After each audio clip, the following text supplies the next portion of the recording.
that will move out the way, and trials will come to only test my faith. What I've learned about your favor, your mercy and your grace, is they go on forever. They're sufficient for today. Verset 15. Si vous m'aimez, obéissez à mes commandements. Je demanderai au Père et il vous donnera un autre ami pour vous aider et pour être avec vous pour toujours. Verset 17. Cet ami, c'est l'esprit de vérité. Le monde ne peut pas l'accepter, c'est parce que le monde ne le voit pas et ne le connaît pas. Mais vous, vous le connaissez, il vit avec vous et il sera en vous.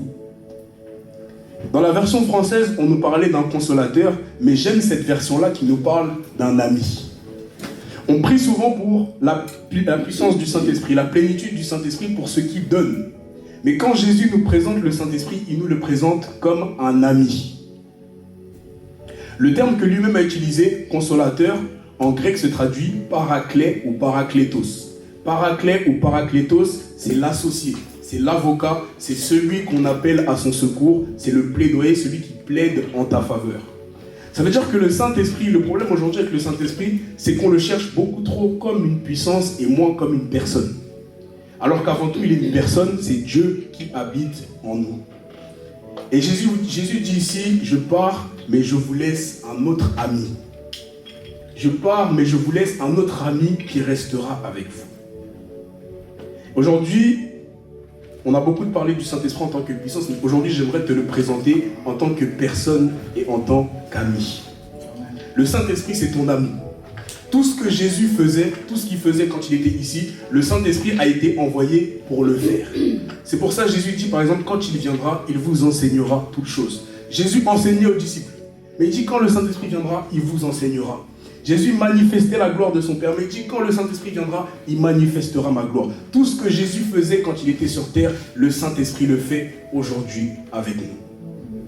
Et ce que j'aime, c'est que lorsque Jésus va nous présenter le Saint-Esprit, il va dire une chose qui est percutante. Il va dire, il est avantageux pour vous que je m'en aille. Il est avantageux. Et dans cette version, il dit, il est de votre bien. Il est bon pour vous. C'est pour votre bien-être que je m'en vais. Alors on comprend une chose, la présence du Saint-Esprit en nous vaut mieux que la présence de Jésus-Christ homme sur terre avec nous. Si Jésus dit il est avantageux que je m'en aille, ça veut dire que qu'est-ce qui se trouve dans le Saint-Esprit? Qui est la personne du Saint-Esprit pour que Jésus puisse partir, le laisser avec nous et dire il vaut mieux pour vous que moi je parte et que lui il reste avec vous. Le Saint-Esprit, c'est pas seulement une puissance. C'est pas du tout une puissance d'ailleurs. Ce n'est pas un vent, ce n'est pas une colombe, mais c'est une personne. Et c'est une personne qui veut marcher dans la communion avec nous. Quand on veut marcher avec le Saint-Esprit, la première chose à savoir, c'est que lui aussi, il veut marcher avec nous. Et quand Jésus s'adresse aux disciples, qu'il leur présente le Saint-Esprit, il ne dit pas vous recevrez une puissance, c'est le Saint-Esprit la puissance. Non, il dit vous recevrez une puissance quand le Saint-Esprit descendra sur vous. Et le Saint-Esprit, c'est bien plus que la puissance de Dieu, c'est la personne de Dieu. Quand le Saint-Esprit habite en toi, il habite en toi pour effectuer un travail en toi. Je ne dis pas qu'il ne faut pas rechercher la puissance de Dieu parce que l'Église a besoin de la puissance de Dieu. Mais je dis qu'avant de rechercher la puissance de Dieu, il faut rechercher Dieu lui-même. Avant de rechercher sa main, il faut rechercher sa face. Je vais prendre un exemple d'un couple. Parce que la Bible dit que nous sommes l'épouse de Christ, c'est-à-dire que nous sommes mariés avec Christ. Je prends l'exemple d'un couple. Quand on est marié, dites-moi si je me trompe, mais on considère que tout ce qui appartient au mari appartient à la femme, tout ce qui est à toi et à moi. Ça veut dire que nous, étant mariés avec le Seigneur, tout ce qui est son héritage, c'est notre héritage. C'est pour ça que la Bible dit que nous sommes co-héritiers avec Christ. Tout ce qui est au Seigneur Jésus, c'est pour nous aussi. Mais maintenant, imaginez dans un mariage que tout ce qui est à toi est à moi. Imaginez qu'une femme, par exemple, ne sollicite son mari que pour lui demander des choses. Chérie, donne-moi ça. Donne-moi ça, donne-moi ça, donne-moi ça. Elle ne lui donne pas d'attention. Elle ne s'intéresse pas à sa personne. Elle ne s'intéresse pas à comment il est. Elle ne s'intéresse pas à comment il va. Elle veut juste lui demander des choses. Saint-Esprit, donne-moi ta puissance. Saint-Esprit, ouvre mes yeux. Saint-Esprit, montre-moi ça, donne-moi ça, donne-moi ça, donne-moi ça. Mais quand est-ce que nous nous intéressons à qui il est et à ce qu'il ressent? Quand est-ce que nous nous intéressons à ce que lui, il veut pour nous? On dit que la volonté de Dieu, c'est faire des nations des disciples. Mais avant de faire des nations des disciples, Dieu veut d'abord faire de toi-même un disciple. Dieu veut d'abord agir en toi-même, en toi. Parce que lorsque tu viens au Seigneur, on va voir tout à l'heure, tu reçois l'Esprit en toi, mais l'Esprit en toi et l'Esprit sur toi, c'est deux choses différentes. L'Esprit en toi, c'est le Saint-Esprit qui vit en toi et qui travaille pour toi, qui travaille pour ta restauration, qui travaille pour ta transformation, pour que tu développes le caractère de Christ. Mais l'Esprit sur toi, c'est l'Esprit qui agit maintenant à travers toi pour les autres, pour toucher les autres. Et c'est pour ça qu'on voit même que lorsque Jésus est parti, ça s'est fait en deux temps. Dans un premier temps, il a soufflé sur les disciples, il a dit « Recevez le Saint-Esprit ». Ils soufflent, ils reçoivent. Et dans un deuxième temps, il y a la Pentecôte où le Saint-Esprit descend sur eux. Avant de chercher le Saint-Esprit sur nous, cherchons la plénitude du Saint-Esprit en nous. La Bible dit, dans Ésaïe 61,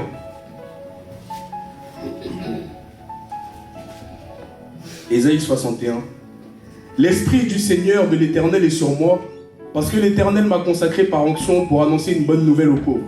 Il m'a envoyé pour guérir ceux qui ont le cœur brisé, pour proclamer aux déportés la liberté et aux prisonniers la délivrance, pour proclamer une année de grâce de l'Éternel et un jour de vengeance pour notre Dieu, pour consoler ceux qui sont dans le deuil, pour donner aux habitants de Sion en deuil une belle parure au lieu de la cendre, une huile de joie au lieu du deuil, un costume de louange au lieu d'un esprit abattu. » Lorsqu'on parle de l'onction du Saint-Esprit, on parle souvent d'une huile. Parce que oindre quelque chose, ça signifie que j'ai un objet et je l'induis. Je mets sur cet objet de l'huile, là je l'ai oint. Mais ici, le prophète Ésaïe nous parle d'une autre huile que l'onction du Saint-Esprit. Il nous parle de l'huile de joie. Lorsqu'on parle de l'huile de joie, on parle de l'action du Saint-Esprit dans celui qu'il a choisi. L'action du Saint-Esprit qui console. La facette du Saint-Esprit qui restaure. La facette du Saint-Esprit qui apporte de l'espoir. Et la facette du Saint-Esprit qui apporte la guérison intérieure. Beaucoup de personnes servent Dieu et ils le servent avec puissance. Ils le servent de manière spectaculaire. Mais quand ils rentrent chez eux, ils pleurent. Beaucoup de personnes guérissent les malades, chassent les démons, mais quand ils rentrent chez eux à la maison, ils pleurent devant Dieu. Je connaissais l'histoire d'une femme, c'était une femme qui chantait, elle avait vraiment une belle voix et elle se produisait sur scène. Et quand elle chantait pour le Seigneur, les gens étaient touchés, les malades étaient guéris, les gens étaient profondément touchés. Mais cette femme, quand elle rentrait à la maison, elle était battue par son mari. Ce qui signifie que le soir, elle se faisait battre et quand elle allait chanter, elle chantait, les gens étaient touchés, les gens étaient guéris, les gens étaient transformés. Alors la question que je te pose aujourd'hui, c'est, tu désires œuvrer pour le Seigneur, tu veux servir Dieu, mais quel est l'état de ton homme intérieur? Quel est l'état de ton cœur aujourd'hui? Avant de soupirer après l'huile, l'onction du Saint-Esprit sur toi, tu dois soupirer après l'huile de joie dont nous parle le prophète Ésaïe. L'huile de joie, c'est le Saint-Esprit en toi qui te guérit. C'est le Saint-Esprit qui te console, le Saint-Esprit qui te donne la force, le Saint-Esprit qui te donne l'espoir. Quand les situations de la vie t'accablent, quand les problèmes du siècle présent t'accablent, l'huile de joie, c'est la consolation du Saint-Esprit. C'est pour ça que Jésus dit, je vous donne un autre consolateur. La fonction du Saint-Esprit qui a été présentée par Jésus avant tout, c'est le consolateur. Consoler pourquoi? Consoler du départ du Seigneur Jésus. Consoler de l'absence de Dieu sur terre. Consoler que dans ce monde, le monde c'est un monde qui est ténébreux. Il n'y a pas la présence de Dieu, on est plongé dans les ténèbres. La Bible va même nous dire que Satan est le prince de la puissance de l'air. Ce qui signifie que l'atmosphère du monde, elle est gouvernée par Satan. Et dans ce monde qui est plongé de ténèbres, dans ce monde, on peut être sujet à plein de troubles comme la dépression, comme la tristesse, comme la solitude. Le consolateur, le Saint-Esprit, c'est Dieu qui habite en toi pour te consoler de la souffrance qu'il y a dans ce monde. Et quand tu dis « je vous laisse ma paix », mais je ne vous laisse pas comme le monde donne, la paix de Dieu, c'est le Saint-Esprit en toi.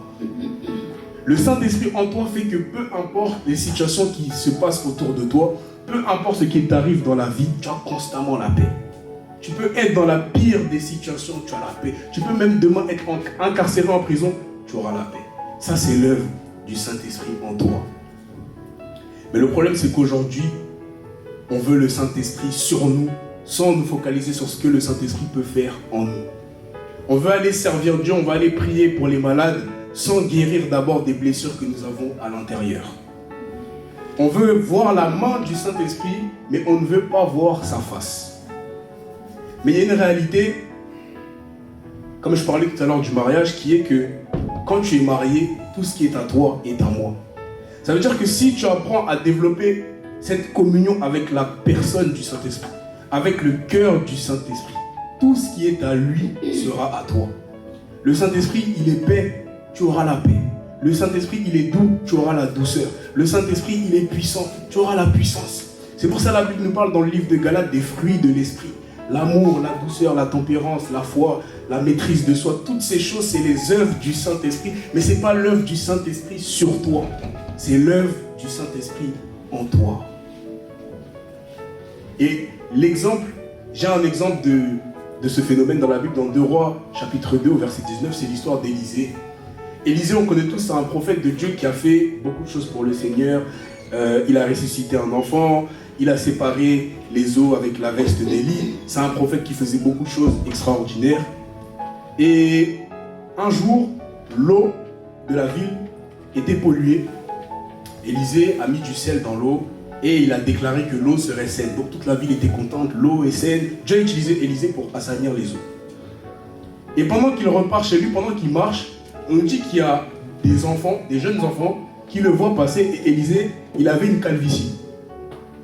Et quand les jeunes enfants le voient passer, ils lui disent « Monte chauve, monte chauve, monte chauve ». En fait, ils se moquent de lui, ils le traitent de chauve. Et la Bible dit que Élisée maudit les enfants. Et lorsqu'il les maudit, il y a 2 ours qui sortirent de nulle part et qui dévorèrent les enfants, qui les déchirèrent, qui les... On a l'exemple ici par excellence d'un homme qui est puissamment utilisé par Dieu, mais dont l'intérieur est pourri. Un homme qui peut guérir des malades, guérir de la lèpre, ressusciter des enfants, mais qui n'a pas le caractère de Dieu en lui, qui n'a pas le cœur de Dieu en lui, de telle sorte que quand l'opposition survient, quand il est confronté à la noirceur du monde, au lieu de garder son cœur, au lieu de conserver le caractère de Dieu, il se conforme à la noirceur de ce monde, il maudit les enfants. Élisée, prophète de Dieu. On a aussi l'exemple d'Élie, qui a été puissamment utilisé par Dieu. Élie a confronté 450 prophètes de Baal et 400 prophètes d'Astarté. Il les a confrontés, Dieu l'a puissamment utilisé, Dieu a fait descendre le feu, Élie a tué tous les prophètes. Et puis on a ce même Élie,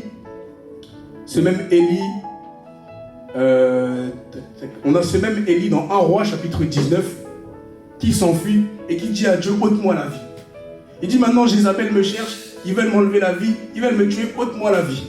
Le même Élie qui fait descendre le feu du ciel, le même Élie qui fait des miracles prodigieux, qui fournit de la nourriture en abondance à la veuve de Sarepta, il dit éternel, ôte-moi la vie. Et puis il s'allonge comme s'il se laisse mourir comme ça. Mais quand il s'allonge, il y a un ange qui vient le fortifier. Il dit mange, parce que la route va être longue. Il mange, il s'endort encore. Prophète de Dieu. Il se réveille encore, l'ange lui dit mange encore, parce qu'il faut que tu y ailles. Et Élie part, il y va.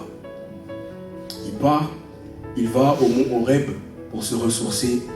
Et là-bas, Dieu lui a parlé par un murmure doux et léger. Quand Élie était accablé, quand il voulait mettre fin à ses jours, quand il ne voulait plus vivre, malgré qu'il soit puissant, malgré qu'il fasse beaucoup de choses pour Dieu, il y avait une chose qui lui manquait, c'était le murmure doux et léger.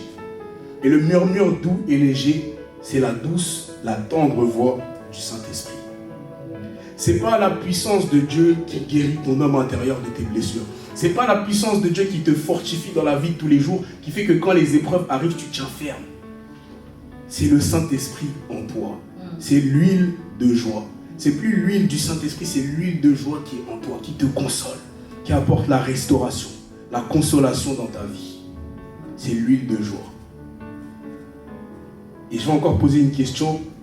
Désirons-nous le Saint-Esprit seulement pour ce qu'il fait, ou désirons-nous le Saint-Esprit pour qui il est? La Bible nous dit, dans le livre de Jacques, vous demandez, mais vous ne recevez pas parce que vous demandez mal, dans le but de satisfaire vos passions. Adultère que vous êtes. Ça veut dire qu'il y a des choses qu'on ne reçoit pas parce qu'on demande mal.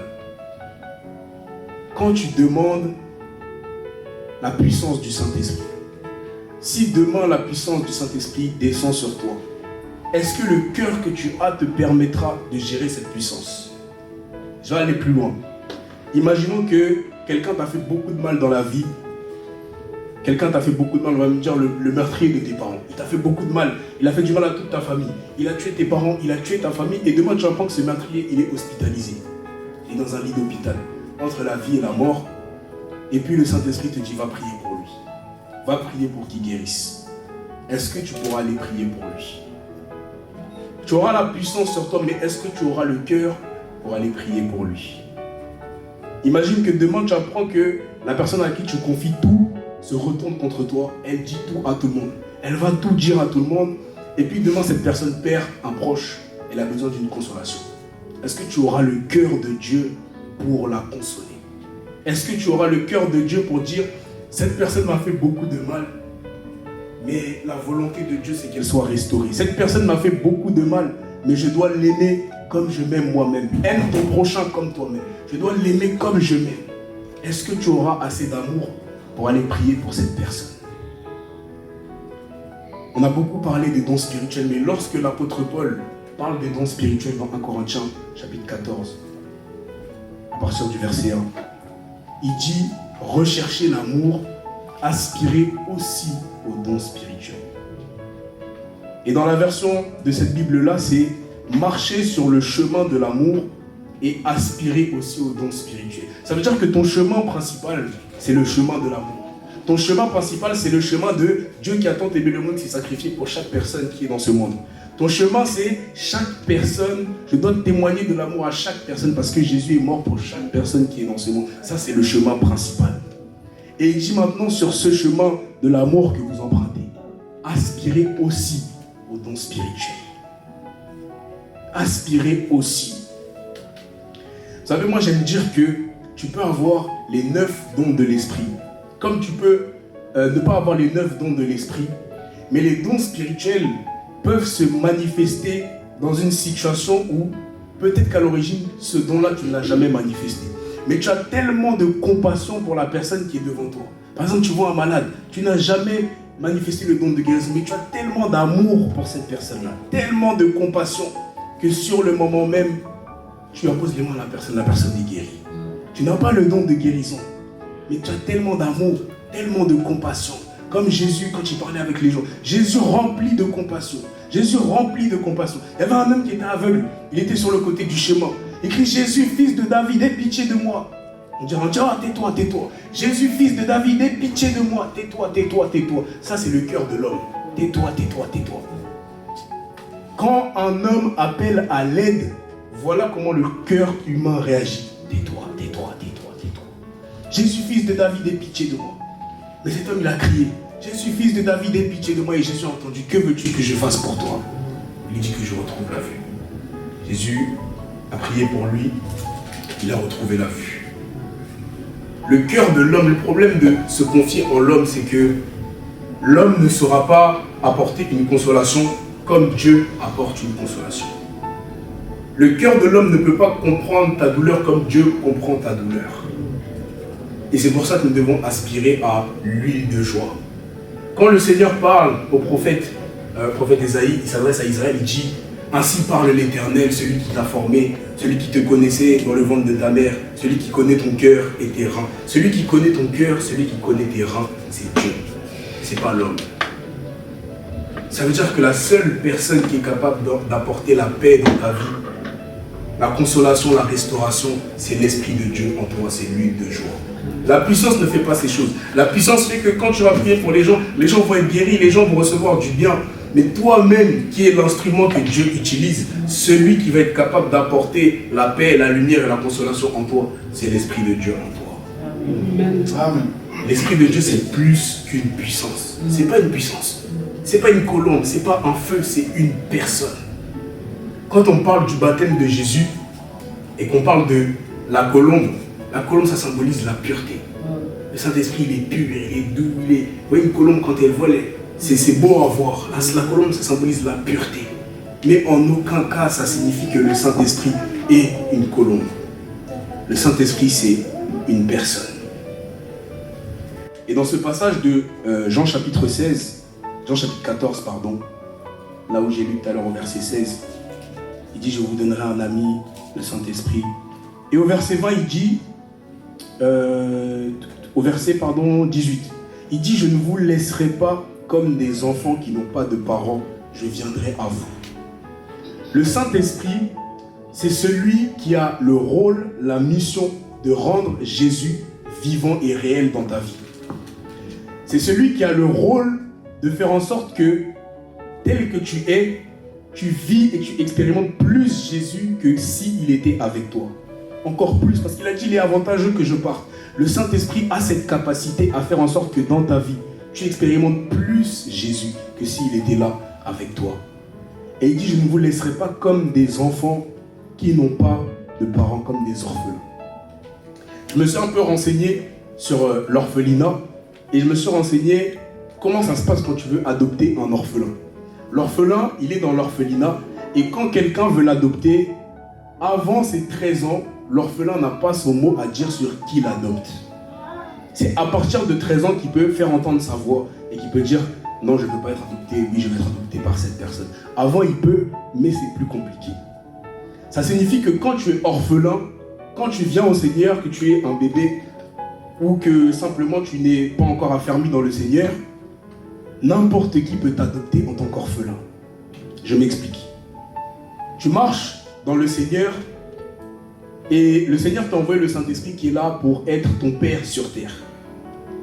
Mais lorsque tu ne te tournes pas vers ce Saint-Esprit, lorsque tu ne te tournes pas vers son Père, tu es en train d'agir comme un orphelin. Tu es en train d'agir comme quelqu'un qui n'a pas de Père. Et si tu agis comme quelqu'un qui n'a pas de Père, n'importe qui peut venir et dire je veux l'adopter.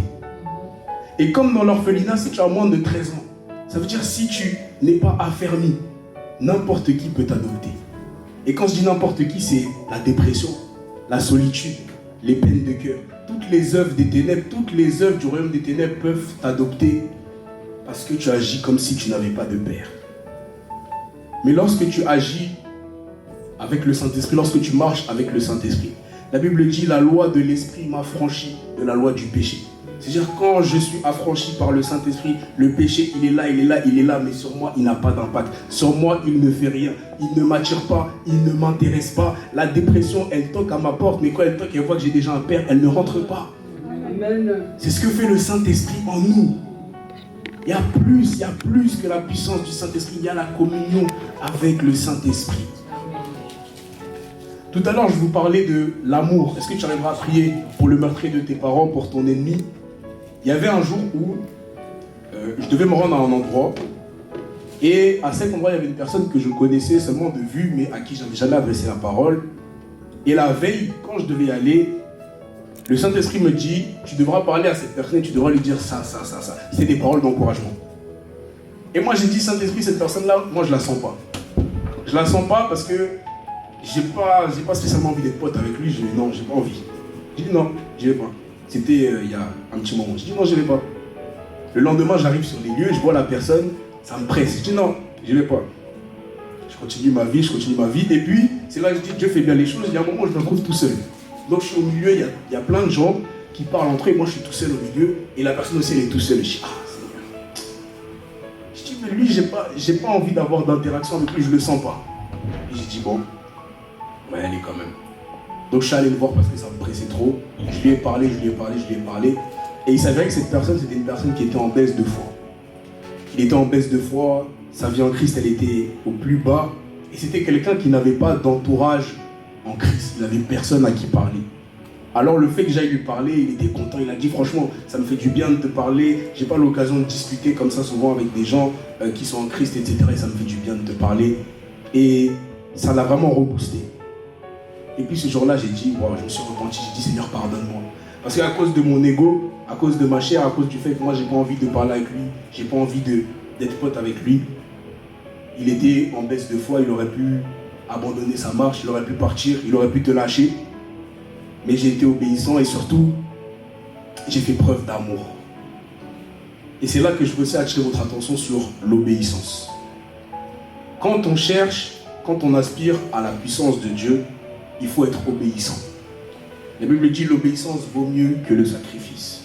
Ça veut dire que observer la parole de Dieu, observer les commandements de Dieu, marcher selon les commandements de Dieu, ça vaut mieux qu'un jeûne de 60 jours. L'obéissance te conduira à obtenir les promesses de Dieu. Dans le livre de Actes chapitre 1, lorsque Jésus parle aux disciples qui dit « Restez à Jérusalem jusqu'à ce que le Saint-Esprit descende », il leur a d'abord donné un commandement. Il a dit « Restez à Jérusalem ».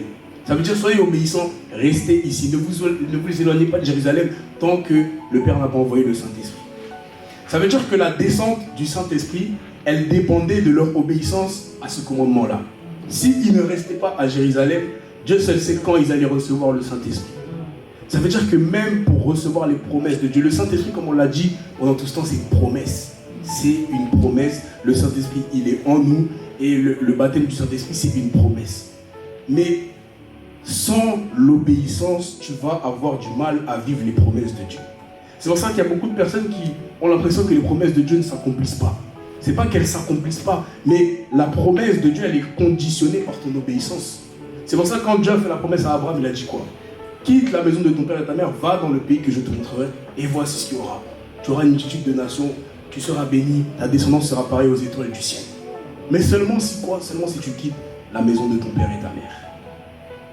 Ça veut dire que aspirer à la puissance du Saint-Esprit, c'est une bonne chose, très bonne chose. Mais est-ce que nous sommes obéissants à la parole? La Bible dit, celui qui est fidèle dans les petites choses le sera dans les grandes. Et j'aime ce que l'apôtre Jacques nous dit sur le Saint-Esprit dans Jacques chapitre 4. Celui qui est fidèle dans les petites choses le sera dans les grandes. Vous savez, le Saint-Esprit, ce n'est pas une petite chose. Jacques chapitre 4 au verset 5. Alors, dans les versions classiques, c'est ne savez-vous pas ce que dit l'Écriture? C'est avec jalousie que Dieu chérit l'Esprit qu'il a mis en nous. C'est avec jalousie que Dieu aime le Saint-Esprit qu'il a déposé en nous. Mais dans cette version, encore une fois, il dit, ne savez-vous pas ce que dit l'Écriture? Dieu veut que l'Esprit qui est en nous n'appartienne qu'à lui. Ça veut dire que Dieu est tellement jaloux, il aime avec jalousie, il aime tellement avec jalousie son esprit, qu'il aimerait que l'esprit qui est en nous, le Saint-Esprit, il soit qu'à lui. Tellement il est précieux, tellement il a peur qu'on l'attriste, tellement il a peur qu'on le blesse, il aimerait que cet esprit-là, non, il soit qu'à moi. Mais la Bible dit, il veut qu'il appartienne qu'à lui, mais il a envoyé son esprit en nous. Est-ce que vous pensez-vous que l'Écriture parle en vain? Pensez-vous que l'Écriture parle en vain? Pensez-vous que l'Écriture parle en vain quand elle dit que l'Esprit de Dieu, Dieu n'aimerait qu'il ne soit qu'à lui? Qu'à lui. Il n'aimerait pas le partager, il aimerait qu'il ne soit qu'à lui. Qui est la personne du Saint-Esprit pour que Dieu veuille le garder seulement pour lui? Jésus dit, vous pouvez parler contre le Fils, il vous sera pardonné. Vous pouvez parler contre le Père, il vous sera pardonné. Mais celui qui blasphème contre le Saint-Esprit, il ne lui sera pas pardonné. Qui est le Saint-Esprit pour qu'on puisse blasphémer contre Jésus? C'est pardonné. Contre le Père, c'est pardonné, mais contre lui, non. Ça veut dire qu'il est précieux. Ça veut dire que tel qu'il est en toi, c'est un trésor qui habite en toi. C'est un trésor. Avant de désirer que Dieu agisse dans la vie des autres, la Bible dit, pourquoi vois-tu la paille qui est dans l'œil de ton frère, ne vois-tu pas la boule qui est dans ton œil? Avant de désirer que Dieu agisse à travers nous pour les autres, on doit se demander quel est l'état de mon homme intérieur. Comment je vais? Des fois, il faut se poser la question, comment je vais? Comment ça va? Comment ça va? La volonté de Dieu, c'est pas que comme Élie, tu ailles œuvrer pour Dieu et quand tu rentres, tu demandes à Dieu de doter la vie. La volonté de Dieu, c'est que tu sois rempli constamment de paix. Que oui, il y ait l'huile du Saint-Esprit sur toi, mais il y a aussi l'huile de joie dans ton cœur qui console, qui guérit, qui restaure. Et comme on disait tout à l'heure, quand tu es marié avec quelqu'un, tout ce qui est à lui est à toi. Si tu développes la communion avec le Saint-Esprit, tout ce qui est à lui est à toi naturellement. C'est naturel. Ça veut dire que c'est même pas quelque chose pour lequel on doit supplier. C'est pas quelque chose, tu dois pas supplier ton mari pour qu'il te donne quelque chose, supplier ta femme pour qu'elle te donne quelque chose. C'est à vous deux, c'est à vous. Donc ces choses-là viennent aussi naturellement. J'ai lu un livre de David Yonggi Cho, qui s'appelle Le Saint-Esprit, mon partenaire, mon Seigneur et mon associé. Et David Yonggi Cho, c'était un homme qui animait des réunions de prière. Et en fait, ça devenait redondant. C'est-à-dire qu'à chaque fois, il venait, il prenait les mêmes choses, il prêchait les mêmes choses, c'était redondant. Tout le temps les mêmes messages, tout le temps les mêmes choses, et c'était redondant. Et il en arrivait à un point où il allait sur Internet, ils appelaient ça des sermons, il prenait des prédications sur Internet, et il venait les prêcher à l'église. Tout le temps la même chose, tout le temps la même chose, tout le temps la même chose. Et un jour, il s'adressait au Saint-Esprit, il a dit, Saint-Esprit, j'en ai marre de tout le temps prêcher la même chose, de tout le temps faire du réchauffé, j'ai besoin que tu m'aides.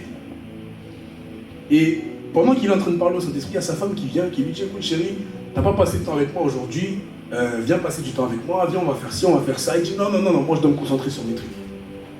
Et pendant qu'il est en train de continuer à prier le Saint-Esprit, le Seigneur lui dit, est-ce que tu l'aimes comme moi je t'aime? Et c'est là qu'il commence à percuter.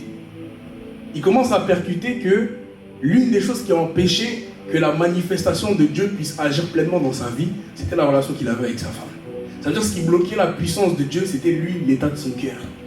Il était tellement négligent avec sa femme parce qu'il voulait tout le temps, en fait lui c'était tout le temps les choses de Dieu, tout le temps prêcher, tout le temps faire des sermons. Il avait oublié la chair de sa chair qui était à côté de lui. Et quand il s'adresse au Saint-Esprit, il dit à sa femme, non, va. Le Saint-Esprit interpelle, il dit, c'est là. Il dit, c'est l'amour qui te manque. C'est l'amour qui te manque, c'est l'amour qui fait que tes sermons, c'est l'amour. Alors qu'est-ce qu'il a fait? Il a commencé à prendre du temps avec sa femme. Le temps qu'il prenait avec Dieu, il a commencé à le prendre avec sa femme. Il a commencé à lui témoigner de l'amour. Il a commencé à manifester les fruits de l'esprit envers elle, l'amour, la patience, la paix. Et ce qui s'est passé, c'est que ces réunions de prière ont été totalement transformées. Ça veut dire que quand il avait besoin de la puissance de Dieu pour ces réunions de prière, là où le Saint-Esprit l'a orienté, c'est vers l'amour, vers l'état intérieur de son cœur. Quel est l'état intérieur de ton cœur? Quel est l'état intérieur? On connaît l'histoire de Paul et Silas qui sont en prison dans Actes chapitre 16. Paul et Silas sont en prison. Ils sont en train de chanter des louanges en prison. Et pendant qu'ils chantent des louanges, les fondations de la prison commencent à trembler. La prison commence à être ébranlée. Et les chaînes de la prison s'ouvrent. Tout s'ouvre et ils sont libérés. Et quand ils sont libérés, ils tombent dans le noir. Et la Bible dit que le gardien de la prison, voyant que tous les prisonniers s'étaient libérés, prit une épée et il voulait s'enlever la vie. Il voulait sauter la vie. Maintenant, moi j'aimerais attirer votre attention sur ce passage. C'est lui qui les avait en prison. C'est lui qui les gardait. C'est lui qui veillait sur eux. Donc c'est lui le méchant dans l'histoire. Mais quand tu veux sauter la vie, Paul lui dit non, ne te fais pas de mal. Nous sommes tous là, ne te fais pas de mal. Et cet homme tombe à genoux devant Paul et Silas et dit, que faut-il que je fasse pour être sauvé? Vous voyez à quel point l'amour, juste l'amour de Paul. Il a dit non, ne te fais pas de mal. C'est vrai que tu nous as mis en prison, tu nous as enfermés. En soi, si tu t'ôtes la vie, ça change quoi pour nous? Mais il dit non, ne te fais pas de mal. Et qu'est-ce que cela a produit chez le geôlier en face? Une prise de conscience, une conviction de péché, une conviction de justice, de jugement. Qu'est-ce qu'il faut que je fasse pour être sauvé? Crois au Seigneur Jésus, tu seras sauvé, toi et ta famille. Actes 16, 31. Il a été baptisé, lui et toute sa famille. Paul n'a imposé les mains à personne. Il n'y a aucun don spirituel qui a été manifesté dans cette histoire, ou peut-être la parole de connaissance pour savoir qu'il est en train de sauter la vie parce qu'il était dans le noir. Mais sinon, aucun don spirituel. C'est juste l'amour. Et on pourrait se poser la question, qu'est-ce qui se serait passé si au moment où il voulait sauter la vie, Paul n'avait rien dit? Il se serait ôté la vie. Ça veut dire que Dieu aurait loupé l'âme de cet homme-là, sa femme, ses enfants, toute sa famille. Mais parce qu'à ce moment-là, Paul a fait preuve d'amour, il a pris sur lui, il a dit non. Je vais dire non, ne te fais pas de mal. Toute sa famille a été baptisée, toute sa famille a été sauvée. C'est l'amour. Le Saint-Esprit sur nous, c'est important, on en a besoin. Mais avant tout, il y a l'huile de joie. L'huile de joie, c'est le Saint-Esprit en nous. Tout à l'heure, je parlais d'être fidèle dans les petites choses, être fidèle dans les grandes choses. Et je disais que l'obéissance et la puissance, c'est aussi étroitement lié. Si tu es obéissant dans les petites choses, si tu es obéissant lorsque Jésus dit « gardez ma parole », aimez-vous les uns les autres. Soyez bons les uns avec les autres. Priez pour vos ennemis. Bénissez ceux qui vous maudissent. Si tu es bon dans ces petites choses-là, ne crois-tu pas que Dieu trouvera aussi bon de t'accorder l'esprit qui nous dit la Bible, il aimerait que ce soit que pour lui. Si dans ces petites choses-là, déjà tu es obéissant, ne crois-tu pas que Dieu pourra et voudra te confier plus? Il y a des personnes à qui Dieu n'accorde pas aussi certaines choses, où les dons spirituels ne se manifestent pas parce que le cœur de ces personnes-là pourrait causer leur chute. Ça veut dire que des fois, Dieu ne nous donne pas certaines choses parce qu'il connaît notre cœur. Il sait que s'il nous donne ça, à ce moment-là, on va être enflé d'orgueil, on va mal l'utiliser, ou on va l'utiliser mais pas comme Dieu aimerait. Mais puisque Dieu ne se repent pas de ses dons et de son appel, il donne une fois. Dans l'Ancien Testament, le psalmiste dit « Ne me retire pas ton esprit ». Dans l'Ancien Testament, l'esprit de Dieu pouvait partir. C'est ce qui s'est passé avec Saül. Mais dans la Nouvelle Alliance, Dieu ne se repent pas de ses dons et de son appel. Ça veut dire que quand le Saint-Esprit habite en toi, il ne peut plus bouger. On dit tu en as été scellé, il ne peut plus bouger. Quand les dons spirituels sont là, ils sont là. Que tu pries pas, tu jeûnes pas, tu vas à l'église, tu vas pas à l'église, tu ailles en boîte, tu vas même aller en boîte, tu vas aller prophétiser en boîte. Les dons spirituels, ils restent, ils sont là. Mais est-ce que Dieu, en sachant qu'il ne peut pas se repentir de ce qu'il a donné, est-ce qu'il pourra donner en sachant qu'on va mal utiliser ces choses-là? Est-ce qu'il pourra déverser en sachant qu'on est des personnes blessées? En sachant que Dieu nous a donné un don de guérison, et parce que cette personne-là m'a fait du mal, non, pas pour lui. Alors que c'est pour tout le monde. Il avait reçu gratuitement, donné gratuitement. Il n'a pas besoin d'être gentil avec toi pour que tu pries pour lui, pour que tu lui imposes les mains. Vous avez donné gratuitement. Vous avez reçu gratuitement, donné gratuitement. Je vais prendre encore l'exemple de Judas, que j'avais déjà pris une fois. Lorsque Marie a versé du parfum sur les pieds de Jésus, et que Judas a dit, pourquoi avoir versé le parfum sur ses pieds? On aurait pu le garder, on aurait pu le donner aux pauvres. Et la Bible dit que Judas dit cela non pas parce qu'il se souciait des pauvres, mais parce qu'il aimait l'argent. Il aimait l'argent. Quand on lit les évangiles, on voit que Judas, il était envoyé avec les 12 pour aller prêcher, guérir les malades, chasser les démons, aller de maison en maison. Quand Jésus leur dit, si on vous accueille, annoncez la bonne nouvelle, si on ne vous accueille pas, secouez la poussière de vos pieds. Judas était là, il est allé prêcher, ils ont fait du bien. La Bible dit que lorsqu'ils sont revenus, ils étaient tout contents parce qu'ils voulaient dire au Seigneur, regarde ce qu'on a fait, regarde ce que nous avons fait. Ils voulaient tout raconter. Je dis, calmez-vous, mettez-vous sur le côté, mangez un peu. Judas était là, il était là. Mais dans ce passage-là, Judas n'a pas supporté que l'argent de ce parfum-là, on l'utilise pour le mettre au pied du Seigneur Jésus, parce que lui, c'était seulement l'argent. Ça veut dire que Judas était puissamment utilisé par Dieu aussi. Judas était puissamment utilisé par Dieu. Il était avec les 12. Mais son cœur n'avait tellement pas été traité que dans des situations comme ça, son amour de l'argent ressort. C'est aussi ainsi qu'on voit beaucoup d'hommes de Dieu aujourd'hui qui sont puissamment utilisés par Dieu, mais qui sont dans des scandales, dans des polémiques.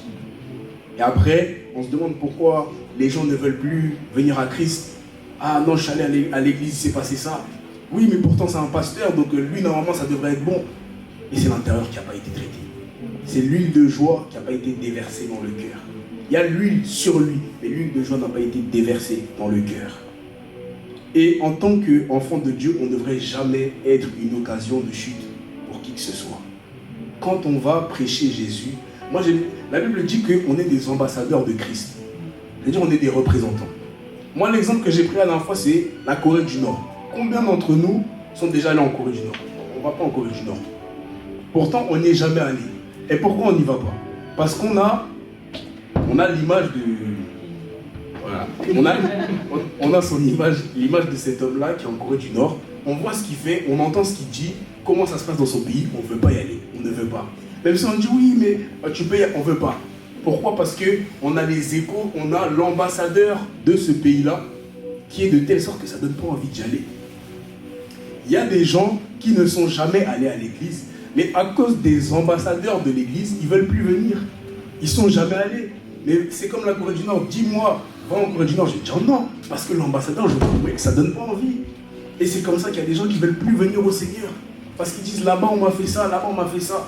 Tu dis oui, mais c'est pas Dieu, c'est les gens. Oui, mais lui, il associe Dieu à l'ambassadeur. C'est comme nous, on associe la Corée à l'homme politique en question.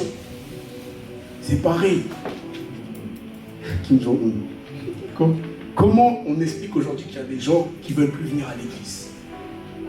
Parce que l'évangile de Christ ne se résume pas au don, à la puissance. C'est important, mais ça ne se résume pas à ça. On doit y aspirer. Mais la Bible dit qu'on doit d'abord aspirer à l'amour. D'abord aspirer à aimer notre prochain. D'abord aspirer à manifester l'amour. La Bible dit dans 1 Corinthiens qu'il y a la foi, l'espérance et l'amour. Mais au-dessus des trois, c'est l'amour.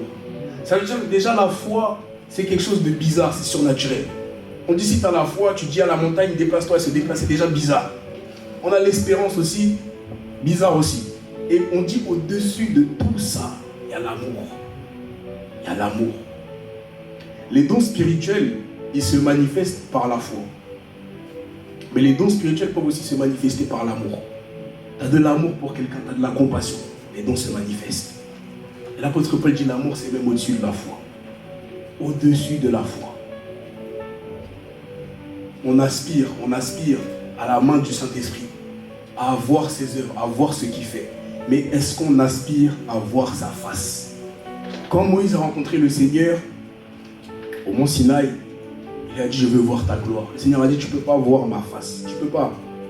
Ça veut dire que dans la formulation de Moïse, Dieu avait compris que Moïse voulait voir sa face. Il le cherchait lui pour qui il était. Il ne cherchait pas à voir sa puissance, il ne cherchait pas à voir ses hauts faits, ses miracles. Il cherchait à le voir lui. Dieu dit non, tu ne peux pas me voir. Un homme ne peut pas me voir et vivre. C'est-à-dire que Moïse, quand il a rencontré Dieu d'abord, c'était le voir lui. Le voir, le connaître lui. Et après, on voit tout ce que Dieu a fait avec Moïse. Quand il a séparé la mer en deux, quand il a fait tous les miracles, quand il a frappé le rocher. Mais à l'origine, Moïse voulait juste voir sa face. Quand tu cherches la face de Dieu, quand tu cherches à le connaître lui, quand tu cherches à savoir qui il est naturellement, tout le reste va découler. Tout va découler. Naturellement.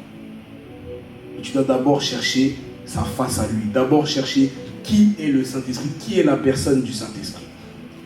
Et j'aimerais te dire quelque chose sur le Saint-Esprit. Quand tu commences à t'intéresser au Saint-Esprit et que tu commences à le chercher, tu te rends compte que le Saint-Esprit va toujours te reconduire dans la Bible. C'est l'instrument qu'il utilise pour te parler. Jésus dit, quand l'Esprit viendra, il me glorifiera.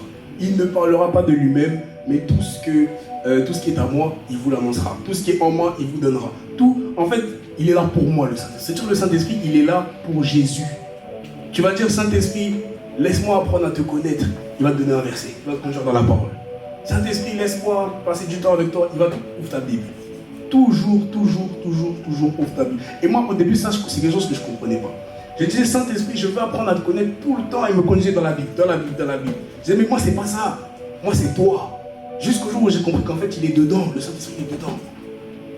Dans la parole se trouve le Saint-Esprit. Le Saint-Esprit, il est là pour que quand tu lis la Bible devienne réelle pour toi. Ce que tu lis, tu le comprends. Et c'est pour ça que moi, souvent, on me dit, moi, je lis la Bible, mais je ne comprends pas. J'ai dit, si tu ne comprends pas, c'est pas grave. Parce que la Bible dit, le Saint-Esprit sonde tout, même les profondeurs de Dieu. Et quand il viendra, il vous rappellera ce que je vous ai dit. Ça veut dire que tu peux lire un passage de la Bible que tu ne comprends pas, mais le jour où tu vas te retrouver face à une personne qui a besoin d'une consolation, ce n'est pas le don de guérison, c'est un exemple. Une personne qui a été victime d'agression. Elle a été victime d'agression, elle est brisée de l'intérieur. Toi, tu vas arriver, tu vas dire, oh, viens, je vais t'imposer les mains. Ça ne va rien faire. Et tu dis, non, moi j'ai mal au cœur, j'ai vécu ça. Mais quand tu vas arriver devant la personne, la Bible dit, quand vous aurez à parler devant les tribunaux, ne vous inquiétez pas de la manière dont vous parlerez, ni de ce que vous aurez à dire, car ce que vous direz vous sera donné au moment même. Ça veut dire que tout ce que j'ai lu, j'ai rien compris, rien. Mais quand j'arrive devant la personne, le Saint-Esprit, il puise dans les profondeurs de Dieu. Il me ramène un verset à l'esprit que j'ai lu, j'avais même oublié, je l'avais lu. Et là, tu comprends comment ce verset il coïncide avec la situation de la personne. C'est là que tu parles. Le Saint-Esprit, c'est ça qu'il fait. C'est-à-dire que quand tu dis Saint-Esprit, montre-moi ta gloire, Saint-Esprit dit non, c'est Jésus, c'est pas moi, c'est Jésus. Tout c'est Jésus. Tu veux le connaître, il t'emmène vers Jésus. Tu veux savoir quelque chose, il t'emmène vers Jésus. Et c'est comme ça qu'il parle. Il prend des choses de la Bible dans leur contexte et dans la situation. Quand tu as besoin de ce verset-là, à l'instant T, il va puiser ce que tu as lu, il te l'emmène et il l'adapte à la situation. Et à force d'être en contact avec cette parole-là, quand c'est lui qui parle, tu reconnais. Quand c'est lui qui parle, tu reconnais. Je crois que j'avais déjà raconté que la première fois que j'avais entendu la voix du Saint-Esprit, j'ai dit, Saint-Esprit, quand tu me parles, j'ai l'impression que je suis en train de lire la Bible. C'est-à-dire, je ne sais pas comment expliquer, mais quand tu parles là, c'est ça. C'est ça. Le Saint-Esprit va toujours te conduire vers Jésus. Pour ça, la Bible dit même dans Philippiens 2, ayez en vous les sentiments qui étaient en Jésus-Christ, lequel, existant en forme de Dieu, n'a pas regardé comme son égalité avec Dieu comme une proie arrachée, mais il s'est dépouillé, il s'est fait serviteur. De même, faites-vous serviteurs les uns des autres. Faites-vous serviteurs les uns des autres. Ça, c'est un commandement. Faites-vous serviteurs les uns des autres. Avant de rechercher la main du Saint-Esprit, on doit rechercher sa face aussi. On doit aspirer à sa main. Paul dit aspirer au don spirituel, mais rechercher l'amour. Il y a une différence entre rechercher et aspirer. Rechercher, ça veut dire que je cherche. Tant que je n'ai pas trouvé, là, je cherche activement. Aspirer, ça veut dire désirer, soupirer après ces choses-là. Ça veut dire rechercher activement, ardemment l'amour, mais désirer les dons spirituels. Quand vous rechercherez l'amour, puisque vous désirez les dons spirituels viendront avec l'amour. Il dit d'abord rechercher l'amour. Rechercher activement l'amour. Rechercher avant l'huile d'onction. Rechercher l'huile de joie. Rechercher la consolation intérieure du Saint-Esprit, la paix intérieure du Saint-Esprit. La Bible dit, la paix de Dieu qui surpasse toute intelligence gardera vos cœurs et vos pensées en Jésus-Christ. Avant tout, la consolation du Saint-Esprit, l'action du Saint-Esprit en moi. Quand le Saint-Esprit commence à agir en toi, la personne que tu étais avant, tu l'étais plus. Moi, quand je raconte mon témoignage aux gens, la première chose que je dis, c'est moi, quand j'étais dans le monde, j'étais timide. Ça veut dire que quand j'allais à la boulangerie, quand j'étais petit, j'avais un papier. Et j'écrivais ce qu'il me fallait à la boulangerie. Et quand j'arrivais dans la dame, je perds tous mes moyens, je ne sais plus quoi dire. J'étais intimide. J'ai jamais, une seule fois, jamais prié pour ma timidité. Jamais. Mais quand je suis venu au Seigneur, le Saint-Esprit a pris en fait tellement de place que partout où j'étais obligé de parler. Même mes parents qui sont ici, ils me disent non, quand on est au travail, on parle pas de Jésus. Bon, c'est plus maman, c'est moi lui. Quand on est au travail, on parle pas de Jésus. Non, il y a des endroits, il y a une manière de faire, il y a ci, ça. Moi, je parle seulement. Mais c'est le Saint-Esprit, en alors que j'étais intimide. Mais quand le Saint-Esprit vit en toi et que tu lui laisses l'occasion de travailler en toi, tu lui laisses l'occasion de porter ses fruits en toi. La Bible dit, si quelqu'un porte du fruit, mon Père le taille, il porte encore plus de fruits. Tu commences à porter du fruit, il te taille pour que tu en portes encore plus. Et plus tu en portes, plus il te taille pour que tu en portes. Et la personne que tu es avant, méconnaissable. Méconnaissable. Ça veut dire que même les gens avec qui tu traînais avant, ils vont être en fait entre deux chaises parce qu'ils vont dire, ah moi je l'aime bien, mais il lui est arrivé quoi? Je ne reconnais plus. Comment on parle tout le temps de Dieu maintenant? C'est embêtant, moi je veux traîner avec cette personne, mais elle parle tout le temps de Dieu, on fait comment? Mais quand tu laisses l'Esprit travailler en toi, c'est comme ça, c'est ça que ça fait. Et moi je suis toujours émerveillé de voir des conversions radicales. Et c'est ce que le Saint-Esprit est capable de faire. Quelqu'un comme l'apôtre Paul Saul de Tarse qui est persécuteur de chrétiens, c'est-à-dire il est vraiment dans l'extrême. Il y a des gens des fois qui disent non, moi quand j'étais dans le monde, j'ai pas fait beaucoup, lui il était dans l'extrême. Quelqu'un comme ça, quand il rencontre le Saint-Esprit, il est transformé et maintenant tu vois c'est un radicaliste. Paul le radicaliste, moi c'est des conversions comme ça que j'ai. Et ça c'est l'œuvre du Saint-Esprit. Il y a des choses dans notre caractère, par exemple moi je suis trop timide, je suis trop si. Il y a des choses, même si tu ne pries pas pour ces choses-là, quand tu vas chercher le Saint-Esprit va te conduire dans la parole et c'est cette parole-là qui va te changer, te transformer. Amen. Et c'est cette transformation-là que nous devons désirer avant toute chose, avant de désirer la puissance de Dieu. Parce qu'on est des représentants, on est des ambassadeurs. Et une phrase, je pense que vous la connaissez, une phrase célèbre qui dit « Tu es la seule Bible que certaines personnes liront ». C'est-à-dire qu'il y a des gens qui ne vont jamais ouvrir la Bible. Le seul contact qu'ils vont avoir avec le Seigneur dans leur vie, c'est toi. Et quelle image maintenant tu vas donner du Seigneur? Quelle image tu vas donner de Jésus? Ne soyons pas comme les hommes de l'Ancien Testament qui étaient puissamment utilisés par Dieu, gloire à Dieu, mais qui étaient pourris de l'intérieur. Des hommes comme Salomon qui est loin comme roi, mais quand la gloire commence à venir, il commence à aller voir avec ses femmes d'autres divinités, il commence à se tourner vers d'autres divinités. Comme Samson rempli de force, mais quand seulement il y a... plutôt. Ne soyons pas comme ces hommes-là de l'Ancien Testament. Soyons revêtus, c'est vrai, du Saint-Esprit, mais remplis du Saint-Esprit. Avant le baptême du Saint-Esprit, il y a le baptême d'amour.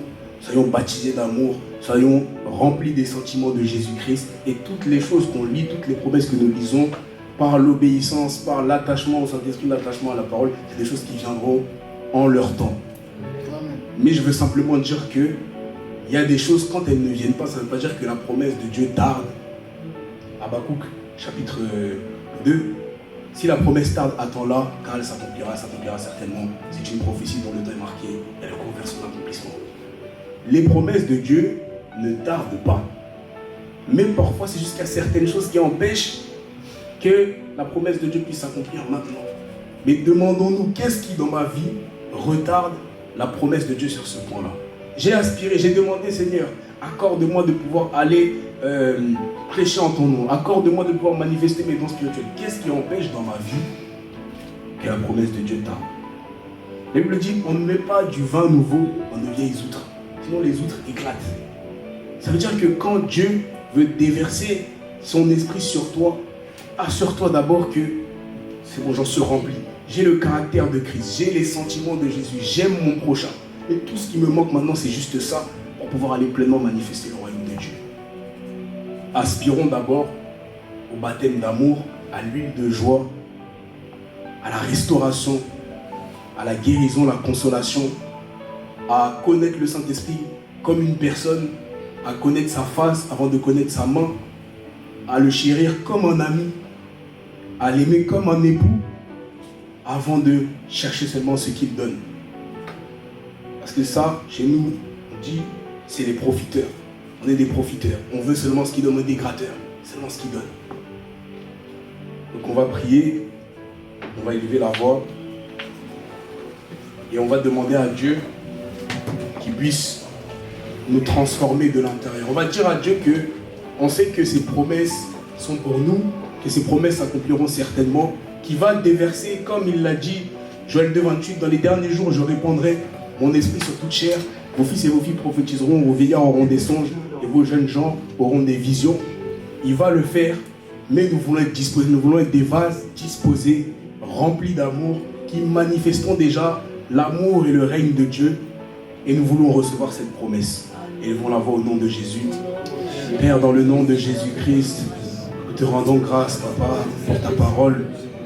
Père, nous comprenons l'importance d'être d'abord rempli de ton esprit, d'être d'abord restauré, d'être d'abord consolé, avant d'en être revêtu. Nous comprenons l'importance que le Saint-Esprit a dans nos vies. Tu l'as envoyé comme un ami, comme un consolateur, celui qu'on appelle à son secours, celui qui est là pour notre vie et qui est là pour faire ce que toi tu faisais. Père, accorde-nous la grâce de chérir le Saint-Esprit. Père, tu aimerais que le Saint-Esprit ne soit que pour toi, mais tu l'as quand même envoyé. Accorde-nous la grâce de chérir le précieux cadeau du Saint-Esprit, le précieux don de l'Esprit. Saint-Esprit, accorde-nous la grâce de connaître Jésus, de chercher ta face avant de chercher ta main. Je prie que tu puisses restaurer les cœurs, Saint-Esprit, que tu puisses restaurer les cœurs brisés, que tu puisses rapporter de l'espoir dans les cœurs qui étaient sans espoir, que tu puisses amener la lumière là où il y a les ténèbres, Esprit de Dieu. Saint-Esprit, remplis nos cœurs de ta plénitude, éclaire nos cœurs, conduis-nous vers Jésus. Tourne ta face vers nous, Esprit de Dieu. Et que les promesses qui nous ont été faites s'accomplissent parce que nous restons obéissants à ta parole. Esprit de Dieu, nous remettons toutes choses entre tes mains. Que toute la gloire te revienne au nom de Jésus. Amen.